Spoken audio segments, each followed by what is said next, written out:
Bonjour à toutes et à tous, j'espère que vous allez bien. Et merci d'avoir écouté les deux premières formations de l'ASPEC et merci de nous retrouver une autre fois pour cette troisième partie du premier module de formation, Europe 101. Pour cette troisième partie, on va aborder assez brièvement le droit de l'Union européenne. Alors il s'agira simplement d'un survol pour vous familiariser avec les principales sources de droit de l'Union européenne et les compétences de l'Union européenne. C'est très important de connaître au moins les bases juridiques de l'Union européenne avant de participer à l'ASPEC, simplement pour savoir ce que vous avez le droit de faire en tant qu'eurodéputé, en tant que membre du Conseil de l'Union européenne. Donc, je vous propose une vidéo divisée en trois parties. La première sur les principales sources du droit de l'Union européenne, ensuite sur les compétences de l'Union européenne, et enfin une troisième partie sur l'utilité des textes juridiques lors de l'ASPEC. Alors, comment est-ce que vous pourriez les utiliser plus concrètement lors de votre expérience de simulation? Le droit primaire tout d'abord.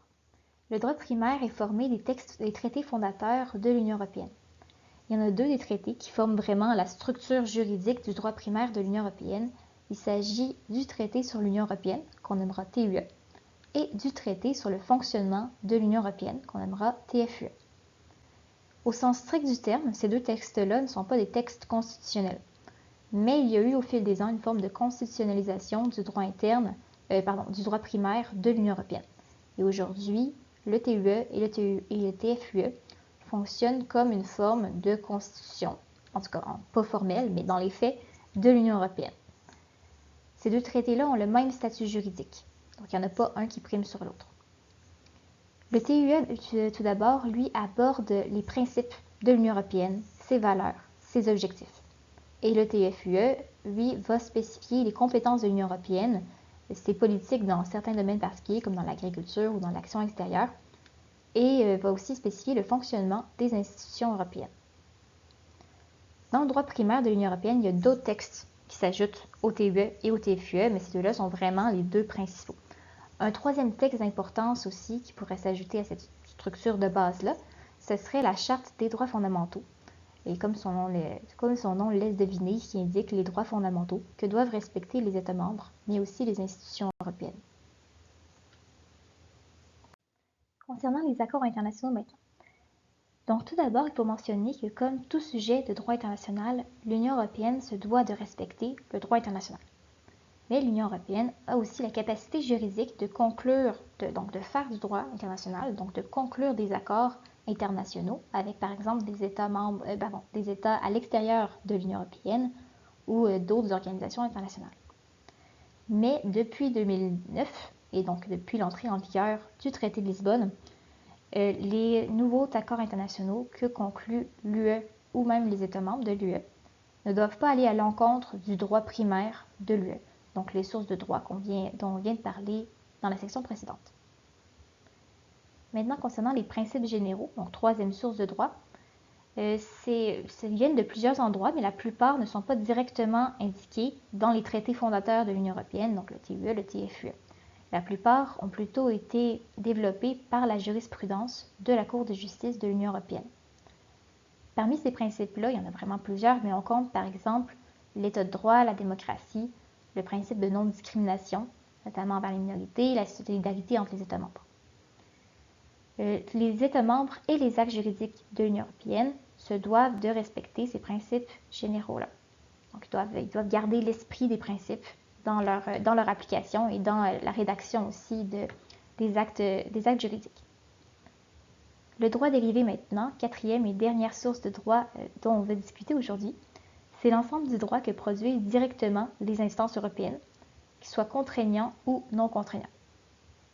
Les sources de droit dérivées contraignantes sont sont surtout les règlements, les directives et les décisions.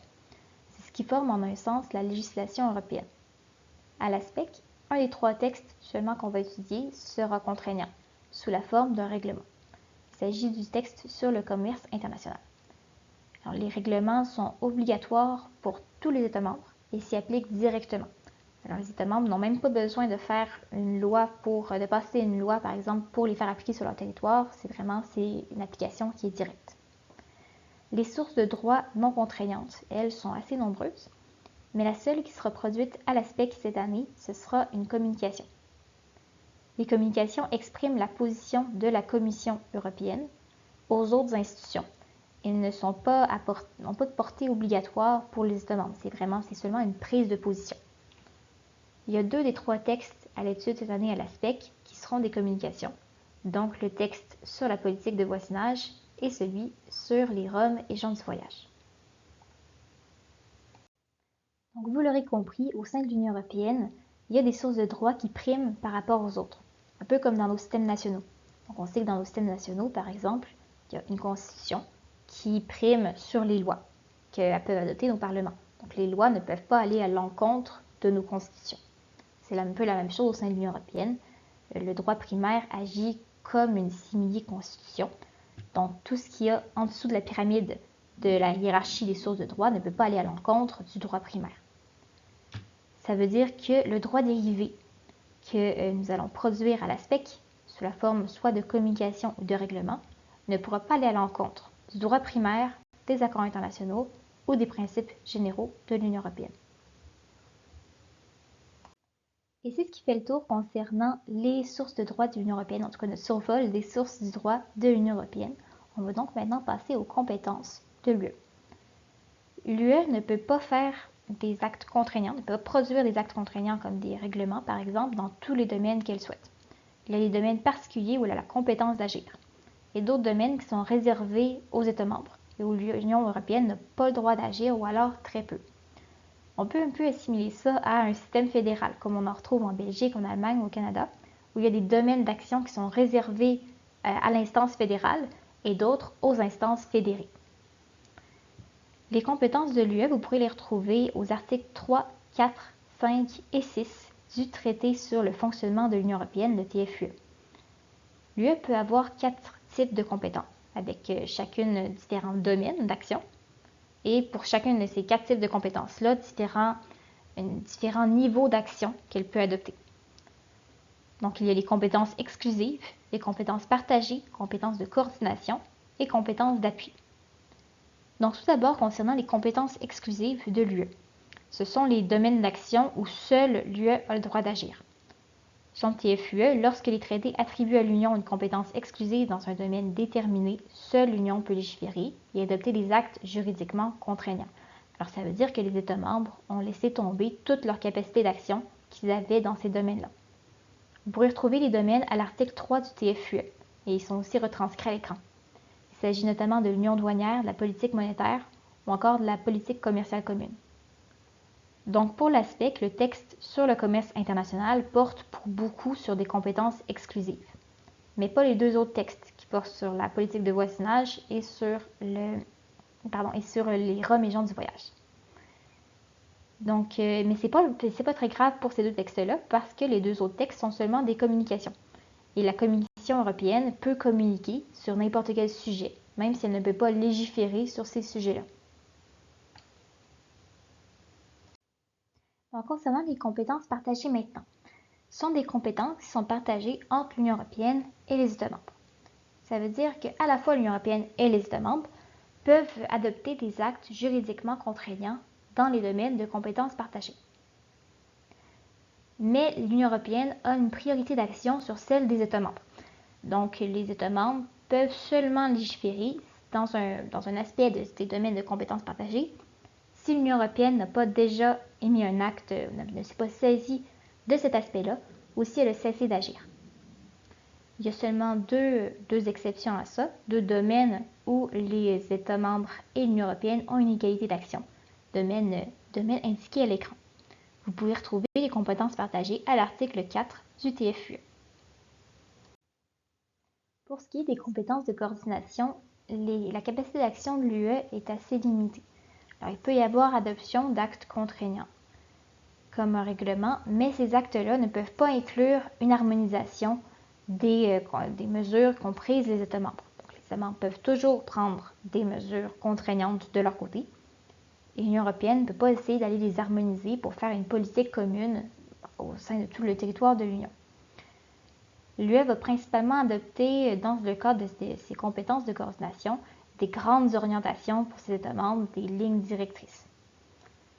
Les compétences de coordination sont listées à l'article 5 du TFUE. Il s'agit des politiques économiques, d'emploi et des politiques sociales. Finalement, les compétences d'appui. Alors encore une fois, c'est très limité ce que l'UE peut faire dans les domaines de compétences d'appui. Les États membres ont gardé en réalité la mainmise sur ces domaines-là qui sont listés à l'article 6 du TFUE. Il s'agit par exemple de la santé, de la culture ou encore de l'éducation. La dernière partie de cette vidéo sera assez courte, c'est simplement pour discuter un petit peu de l'utilité des textes juridiques lors de la SPEC. Les textes juridiques vous disent spécifiquement ce que vous avez le droit de faire en tant qu'eurodéputé ou en tant que membre du Conseil de l'UE. Les domaines d'action dans lesquels vous avez le droit d'agir, vous les trouverez dans les compétences de l'UE aux articles 3 à 6 du TFUE.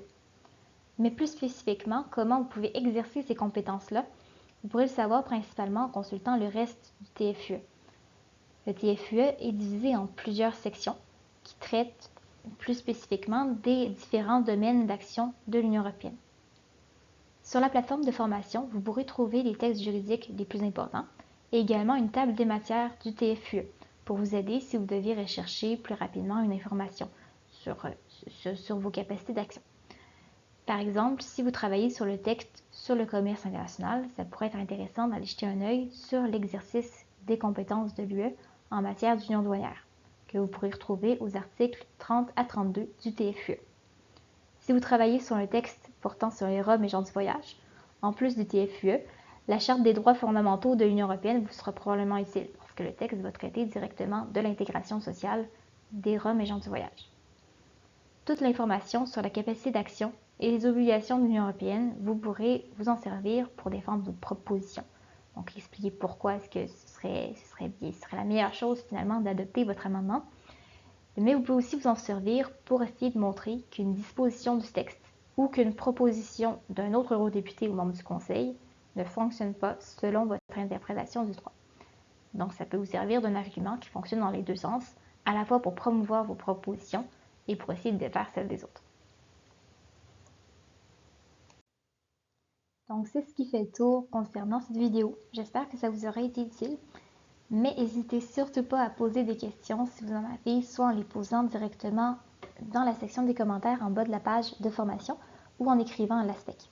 Ça va toujours nous faire très plaisir de vous répondre. N'oubliez pas non plus de regarder les ressources complémentaires et de faire le petit quiz de révision que vous trouverez dans la 3e section de cette partie de formation. Alors merci encore à nos partenaires de nous avoir soutenus et une très belle journée à vous tous.